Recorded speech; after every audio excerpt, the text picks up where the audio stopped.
around. You. What's happening? You're getting ready to see We're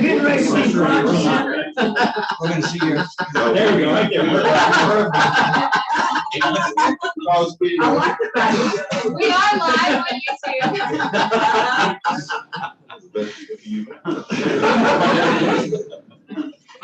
Good morning, Roman.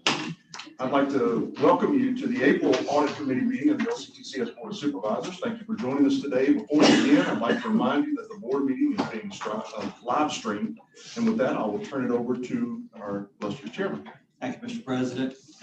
Welcome all of you. Good to see everybody again for a change. It's been a little while, at least for me. Did y'all meet in person last time?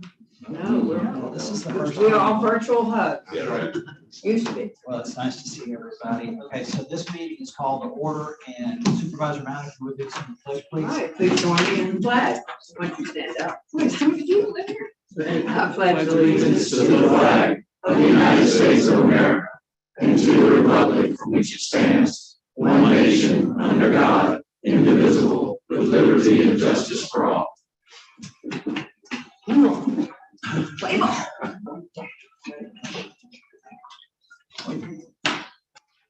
Hey, I don't know if you've had a chance to review the meeting minutes from last time. I have. Are there any comments, questions, or motion to approve? So moved. Need a roll call. Yeah, we need to do a roll I'm call. sorry. That's okay. So we'll conduct a roll call. Supervisor Spawn, Yes. Supervisor Mount, Here. Supervisor Bradford is absent. Supervisor Carter, Supervisor Roman Hardy, Here. Supervisor Salas, Here. Supervisor Price. Here. And we'll also note that we have Supervisors Toops and Smith in this room and a number of our chancellors and extremely special guests. We do have a quorum present. Thank you very much. Okay, now, with that done and a motion on the floor. Senator Mount, excuse me, not Senator Mount. Whatever. Yeah. What is Supervisor Mount. I answer anything. I need a second, and we'll call for any questions. Thank you, Mr. Hardy. Is there any discussion, any objection? Hearing none, that motion passes. Michael was kind enough to give me a call earlier in the week or last week. I don't remember when it was. God, it was from Friday. That's right, I was driving back. We've got an audit committee meeting. It'll be much like any of the other ones we've had. So, Michael, with that, I'm going to hand it off to you and let you tell us about what else going on. Thank you. Thank you. I'm glad we're here all together too. Welcome to everybody. Welcome to all the chancellors visiting with us. I think this is the first one in my career I've had standing room only. I'm impressed.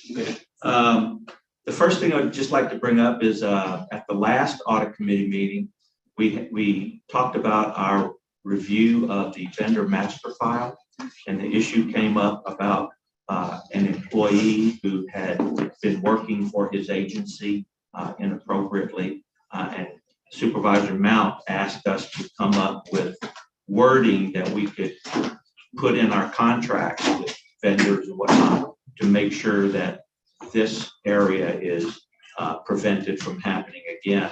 And working with Joe and the folks who do the contracts, we went back and forth on different wordings, and I have the wording. I can read it here.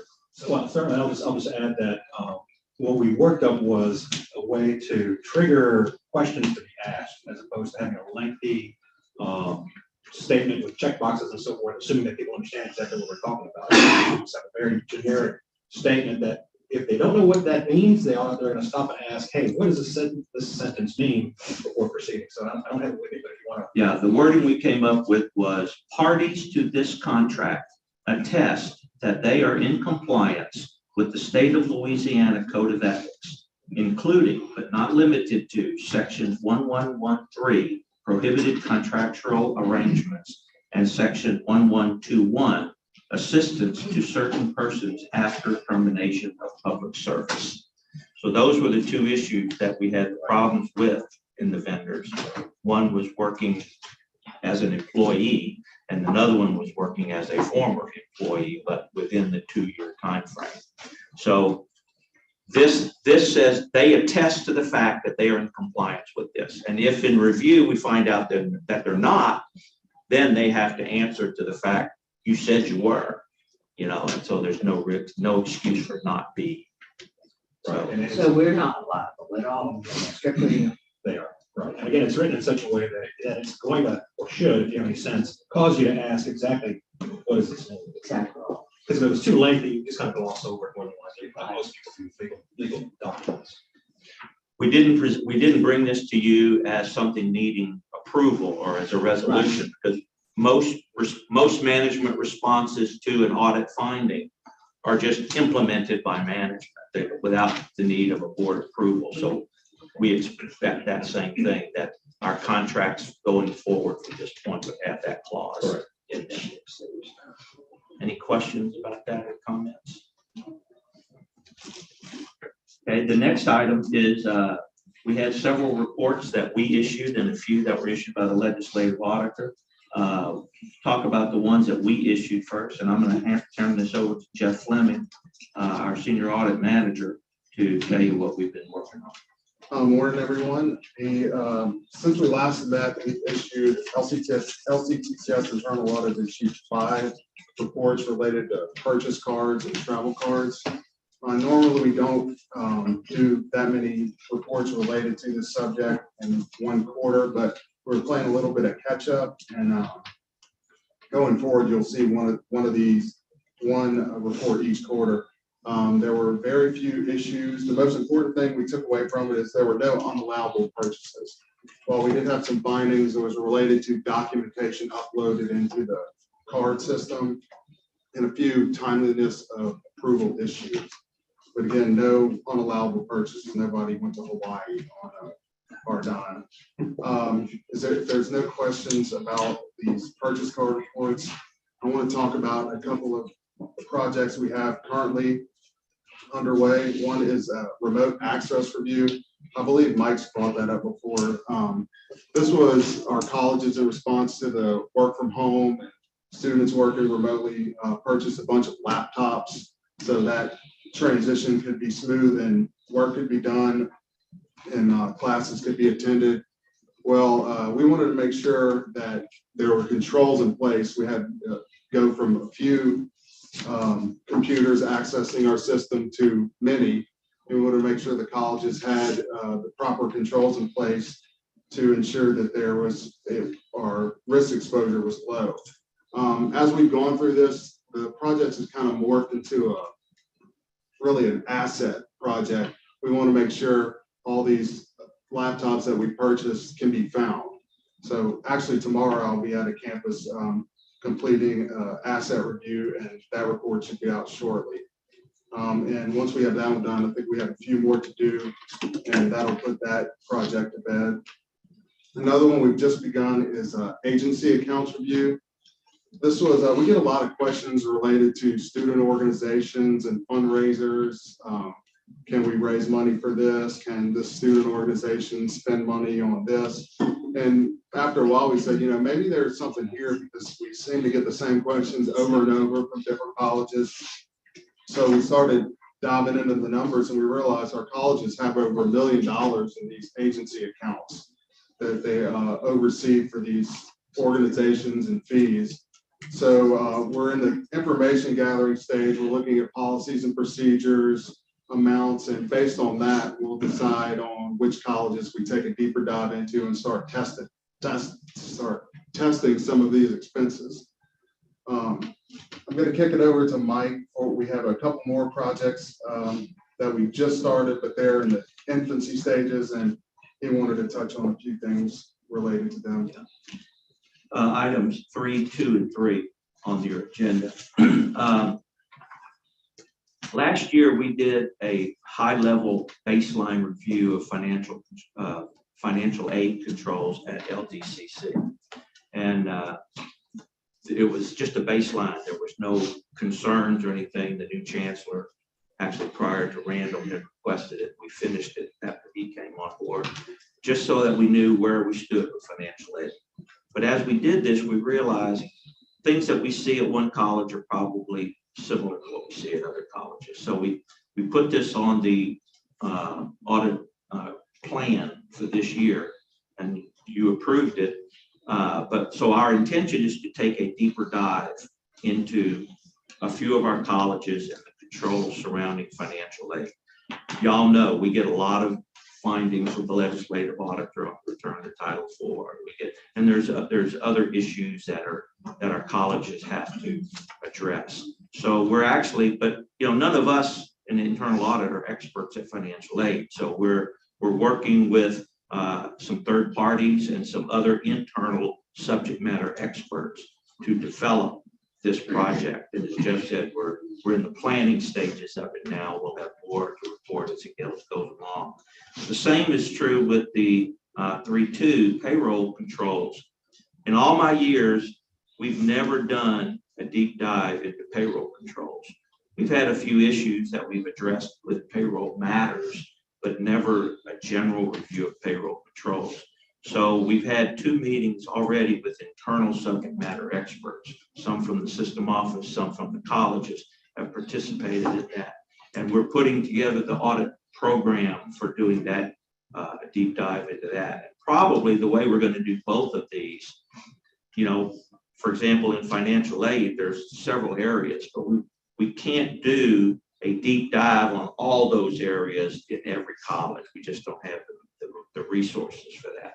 So what we'll probably do is something along this line. It's not developed yet, but it'll be along this line. In one college, we're going to do a deep dive into FAFSAs and applications and verification. At another college, we might do a deep dive just into Title IV, recalculation. At another one, we'll do a deep dive into satisfactory academic progress and the appeals process. And so we'll do that same thing at the 4 different colleges. We'll focus on one aspect of financial aid or one aspect of payroll, and we'll issue our report based on that. But that way, we feel after a long time we need to touch on these 2 matters in a little deeper dive than just the 50,000-foot view that we're often able to do. So those are the 2 things we're currently working on. If anybody has any questions about any of those projects. I'd like to go back to what you were talking about, this agency accounts review. So you're saying there's over $1 million total within the system of small organizations like school, Right, SGA. SGA, that type of thing. A lot of it is scholarship funds that third parties donate, and so that wouldn't fall under foundations. Not necessarily, no, ma'am. And these are considered, you'll hear them referred to as funds held on behalf of others. Yes. In some cases, people don't want to donate to a foundation. They want to donate directly to a college for whatever reason. But again, it's student organizations, things of that nature as well. So, and that million plus is the total of all the colleges, what they report on their AFR in this category, amounts held for others. Now that's the AFR. That's the ending balance, but there's income, outflow, all during the year, so that at the ending we've got this balance. So we basically just want to look. Okay, we get all these questions. Let's look into this, make sure that they're spending the money the way they're supposed to be, they're receiving the money the way they're supposed to be. Okay.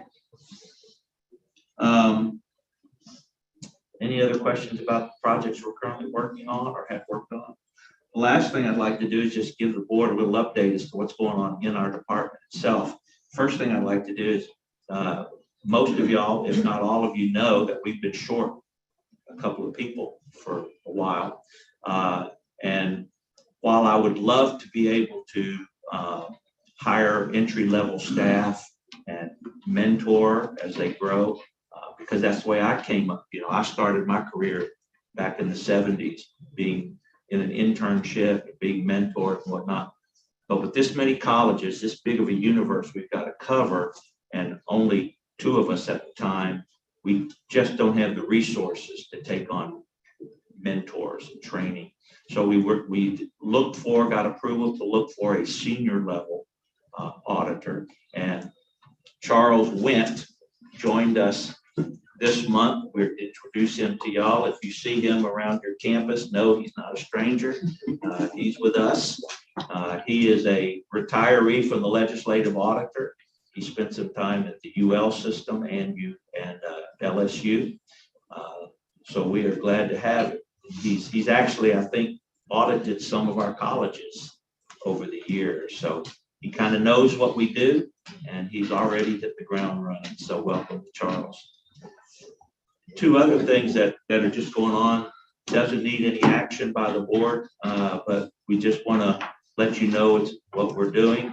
The software that we use to manage all our projects is coming to end of life next year. So we need to upgrade that prior to it going end of life, because we don't want to be in a panic rushing to get it upgraded. So we're hoping to begin that process. Jeff has led the effort to look out in the marketplace, because this is not just a simple upgrade. It's not like going from Windows 9 to Windows 10. This is a new product. They've basically rewritten this from the ground up, although all our old stuff will be able to be migrated over. But we have made the determination that we will go to the new product offered by our current vendor, and we will probably begin that shortly after the beginning of the new fiscal year. So you're not required to go out for bids? It's under there. Yeah. Especially for IT, the thresholds are so high. Yeah. It's only going to be about 29,000. Yeah. Okay. And the last thing that we have coming up is every 5 years, the internal audit department has to have a quality assurance review. Basically, it's an audit of the auditors. We're always out there telling colleges, looking at their policies and procedures and controls. Well, every 5 years, we have to have the same thing. So we will be beginning that process after the beginning of the fiscal year as well. So my goal is to report that, have it finished by the end of the calendar year, and report it to you at the first audit committee meeting of 2023. So that's kind of what's taking up our time these days. And that is all I have. Thank you. Thank you, Jeff. Welcome, sir. Good to have you here. I'm sure you're finding lots to keep you busy. Definitely, thank you. Joe, you're going to catch us up on the legislative auditor report, please. Yes, sir. We're still kind of going through that cycle. We have auditors still working at our colleges, which is kind of I don't want to say odd, but it is going on April. And so we do have two that are still out there. We had two that were recently issued. One for Central Louisiana Technical Community College and one for Sowella Technical Community College. The first one, Central, had no audit findings, which is a positive step for them, particularly since they are about to undergo SACS accreditation. So we look forward to that continuing through this year as we kind of close out fiscal year 22. We've been working with them to kind of make sure that we stay on this path so that we don't have no issues going forward. The other one, I had one audit finding related to untimely termination of employees in there. And this is kind of an issue that's come up through time, which made myself and Eric, since our CIO, sit back and kind of rethink what is it that we're not doing right.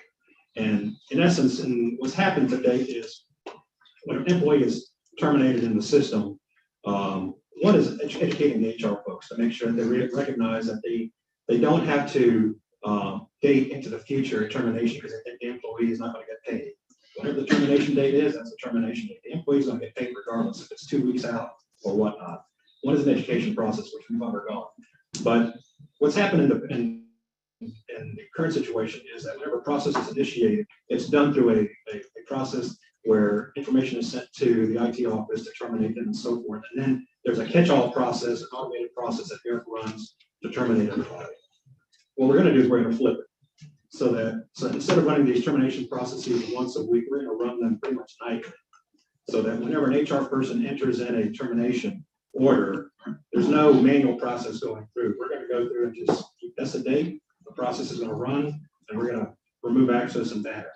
And then we're going to follow up with a process by which we issue reports and send information out to the colleges to let them know, hey, these people are still showing up as as being out there. You need to do something. If they're hung up for whatever reason, fix that. So we're flipping the process to rectify this, not only for Sewella, but for all colleges going forward into the future. Other than that, that was the only audit funding that the college had. There were no other issues related to that untimely termination of employees. It wasn't a lot, so to speak. There wasn't any ill access to Banner or anything of that nature that occurred. It's just, again, the timing is so. Joe, just one thing to add. So you might think that when an employee is terminated, they do not need access. But that's not true. Employees still come January going to need to access things like the W-2. And so having access to the system and having access to the modules that you had while you were employed are two very different things. So just to be really clear, we want to maintain access for those employees to be able to access their records. But what we want to change is their access to the modules and the data within Banner. So it's not an excuse, it's just a reality that the status within Banner is a difficult one. It is one we continue to try to resolve. I think the steps that Joe just outlined are going to help us get there. One last report that was issued after we sent in our agenda, but it was issued this week, I think, Monday, was Baton Rouge Community College. And they had two findings related to Title IV calculations, like returns. I don't think it was a lot of money. That was $4,600. Yeah. And it had a matter of the controls and reporting on HERF funds. right. And the HERF funds just had to do with the requirements that all college and universities have to report. And they missed the deadline for that. There was a reason for it having to do with students adding and dropping and so forth. They were trying to work through that first before they reported. They didn't want to have to report and then have to come back and make a change and so forth. But that was the issue. I didn't want to skip that one since it was issued since our last audit report. Correct. Thanks, Joe. Are there any questions or concerns to bring to the board? Sounds like they're doing a good job. So I have to add one comment, I guess, on a previous note on the, I don't know, Mike, you're going to touch on it, but the remote access review. It's been obviously a concern that everybody has about allowing employees to work remotely, but also providing some security to the business operations and so forth, the colleges and so forth. So all laptops that are issued are managed by the colleges and by our office for our employees. So they're locked down so that they can't download software, first off. Secondly, we're working through a process by which, besides Lola, when somebody goes into the Banner system, they have two-factor authentication where they get notified, is this you actually logging in? We're doing the same process for our computers when people log into their networks. So I know it's frustrating. It's frustrating for me when I'm trying to get into my office and I get a push and my phone's not working and I got to wait 5 minutes or so. But my point in all that is we are accommodating our employees, our students, but also recognizing that we have to implement security measures to kind of make sure that we don't compromise our systems in place. So I don't know if you're going to look at that or not. So just a note. you have to do it these days. Yeah. Yes. All right, if there's nothing else to come before the board, I'll entertain a motion to adjourn. No, Did I don't have you one. do the health We index? need the health index and the other, sorry. Gee, just overlooked a few things. That's the one I wanted to hear about. So I'm glad.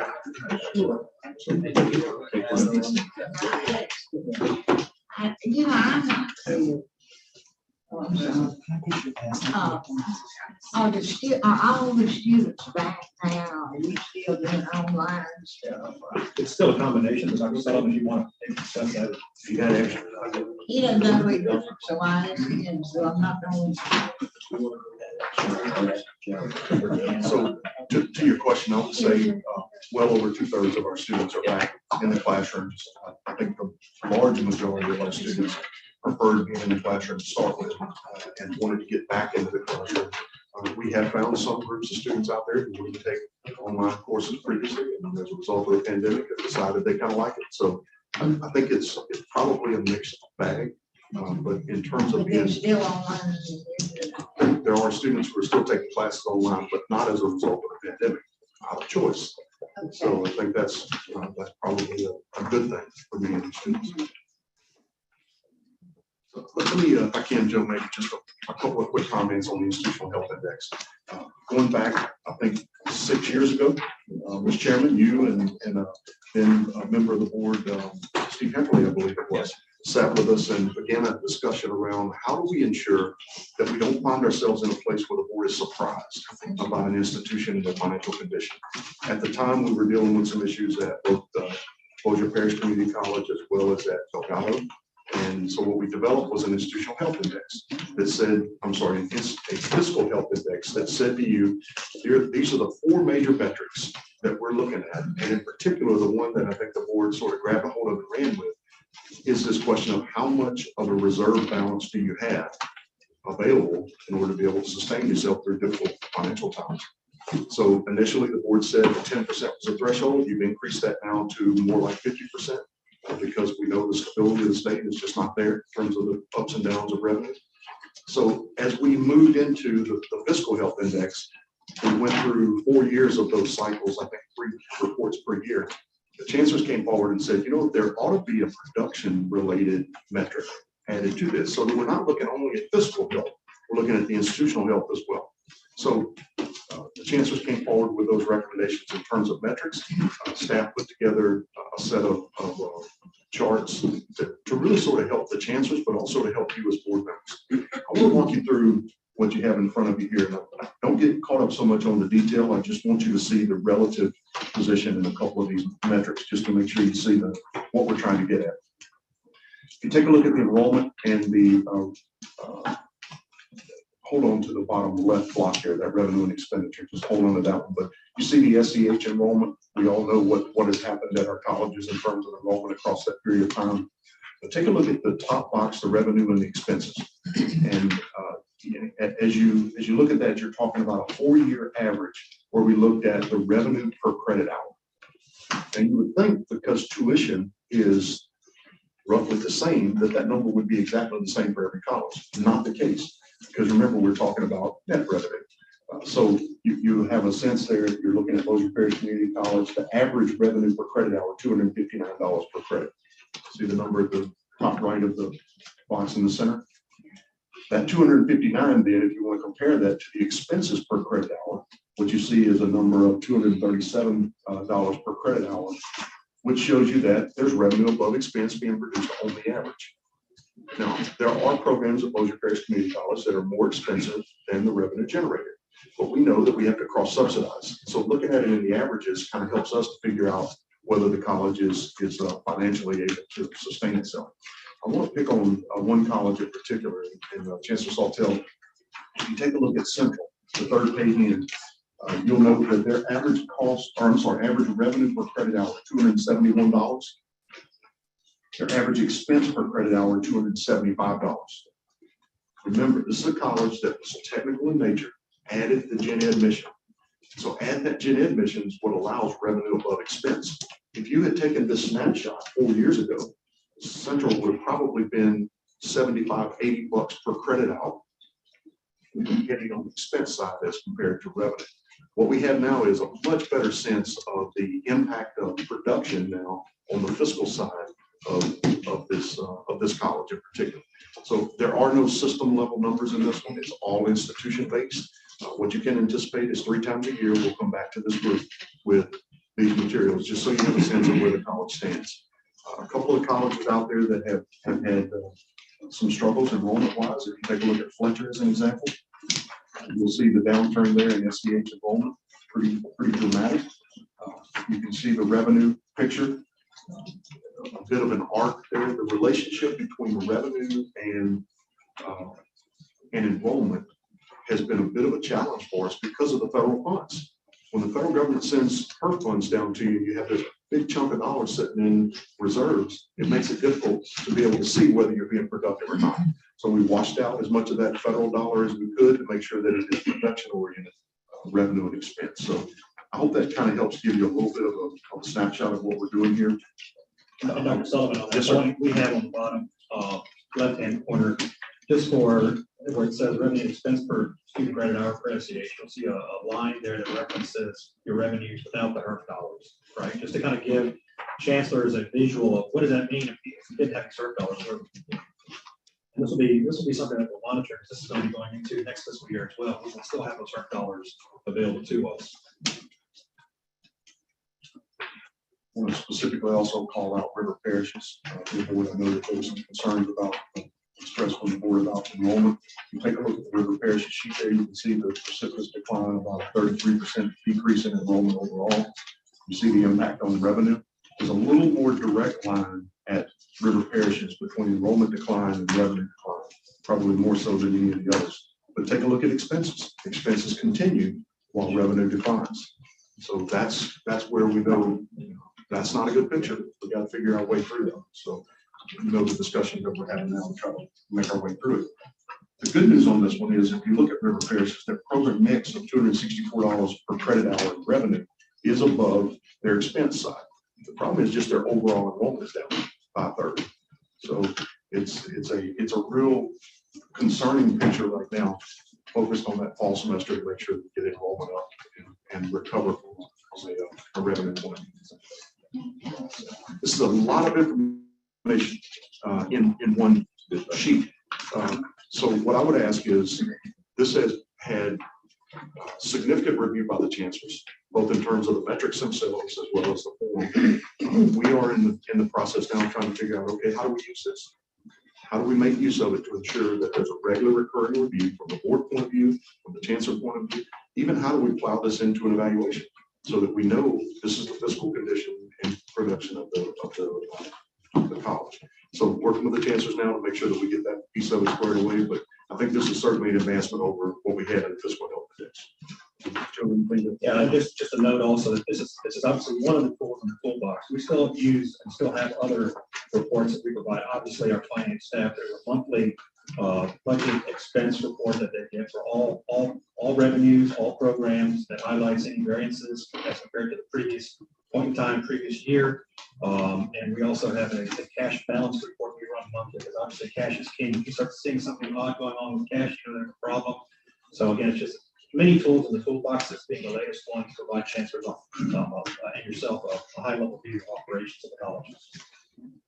So the monthly budget expense report is year to year, so Yes. May to May or whatever. Correct. And you do that each month. It's an automated process. We work at CFOs. It's one of those things that was like the movie The Blob, for those of you who remember. It starts off small and it grew and grew and grew. I thought it'd be a one-page project. We ended up having almost 15 pages once it was all said, because we kept throwing everything to it. But that's what the CFOs wanted. So they get that on a monthly basis. But you can see the fiscal rhythm of the college in those reports in a way that I haven't seen before for our colleges. So I think it really is, it's helpful to see what that looks like monthly. It's an excellent tool. I just can't see the larger font. Will that take more pages? I'm glad you got 15 pages. You can't read. Chancellor, anything to add? Very good. Thank you. We'd like to thank them. Oh, absolutely. You just did. Appreciate it. Very job. Excited job, easy. This is very good. I'm appreciative of this. Really good. It's really helpful. Still don't know what finance reserve numbers on it. Where do I go for that, Joe? Those are not currently posted on there, but as a work in progress, you can certainly put those. That's what had kind of started this, is we had some overstated, overinflated reserve numbers. This represented the fiscal health of the institution. Okay, now we're at. So now we're at questions, other business, and more financial solutions. Yes. These are the Tier 2.1. tier 2.1 for all of you. Tier 1 for Dr. Sullivan. I think some of the chancellors actually have to file some 2.1s. Those need to be done this year by May 16th. I thank those who have already done theirs. If you haven't done it, please do it. Don't wait till the last minute. Get it done. You're doing your tax returns. Get get these done at the same time. They're normally due on the 15th, but the 15th is Sunday, so they will be due on Monday, the 16th. If you have any questions, let me know. If I don't hear from you, you will be getting more reminders, and they get progressively more tested. So, and I would appreciate it even for any board members who aren't here, Supervisor Price, if at the end of the regular board meeting, you could make that same announcement. We will be making. Okay. And for our tier level, it's not a very difficult thing. I mean, it's not. All right, are there any other questions? Any other business? Alice. Okay, so moved. Thank you. Second. Any objection?